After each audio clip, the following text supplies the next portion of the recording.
Hello there, my name is Brian Conway from achievesuccess.co.uk, and this is my pod or podcast called Serious About Selling for people in sales or business owners who are serious about making more sales.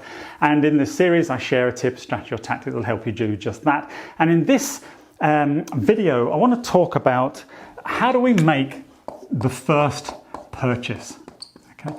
Because typically the first purchase is the hardest purchase. When somebody kind of gets into the buying momentum with you, having purchased something and experienced what it is that you offer, the second sale, the third sale, the fourth sale, if that's an opportunity, whether it's more of the same thing or different products or services that you offer, becomes significantly easier. So what can we do to get that first sale? So I just want to share with you just a couple of strategies and things to think about that you might be able to implement into your business or your selling process that will allow you to make that first sale. Now the first is a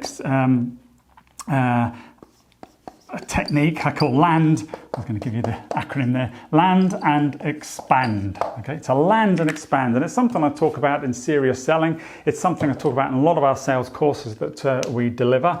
And the concept being that rather than try and sell the whole thing potentially to a customer or business, is there a component that you could sell? Is there a small piece that gives them the opportunity to sample your wares, so to speak, that allows you to land them as a client and then have a plan to expand, to upsell, to cross-sell? So what is that thing that you could perhaps sell that makes the first sale easy, that then gives you the opportunity to sell other things on the back end? Don't try and sell everything at the first go. That is one way that will help you make that first purchase. Another strategy is to what we call lower the barrier of entry. Now the barrier of entry is meaning, how hard is it to buy that first thing? So an example again might be a pilot or a trial or something like that. Remember, they don't have to be free, but rather than, again, this ties in a little bit with this first one, rather than somebody having to think they've got to purchase all of it or all the features and functionality, is there a way of lowering the barrier of entry, making it easier for them to buy something from you? So it could be a sub-service of your main service, if that's what you offer, that allows you to land and expand. So that's one way of achieving that. Another is what we call risk reversal. Whenever there is a sale, the client, without doubt, is carrying some risk. They are investing some money in something that they haven't used before, which is why lowering the barrier of entry and this land and expand principle works. And therefore, there's a risk associated with that. I'm spending this money, but am I going to get, mentally, emotionally, they're thinking this, am I going to get the value that I'm expecting?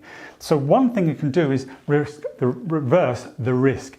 And a classic way of doing that is the money back guarantee. It's say, try it, and if you don't like it, we'll take it out and we'll give you your money back. There's no risk then. I can try it. If it works, if it delivers the value, if the proof is there that it delivers everything I was told it would, then it's worth me giving it a go. And again, that will tie in with these as well as far as making that first purchase.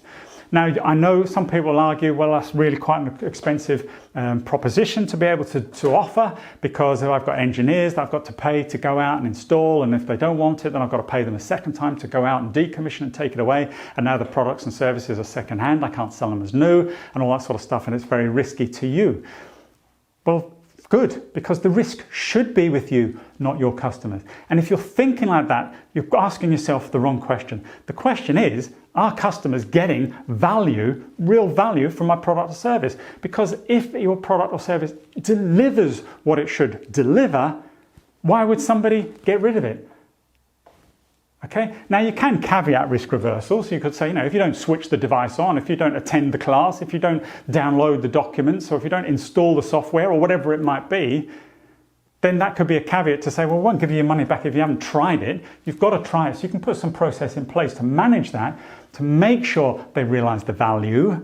And then once they have the value, then chances of them giving it back is remote.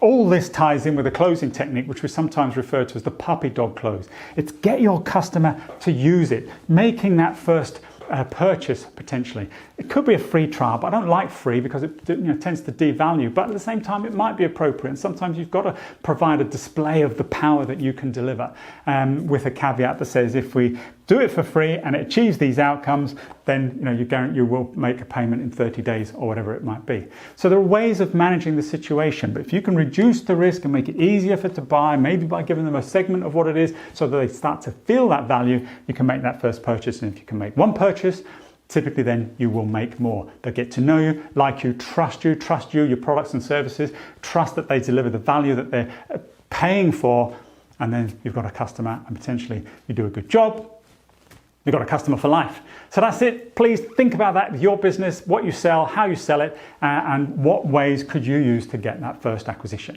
So that's it. Thank you for your time. I hope you liked that. Please do like and all that sort of good stuff. Share, comment, whatever, subscribe, etc. I'd appreciate it, and obviously that'll keep you notified of any upcoming other content that I release.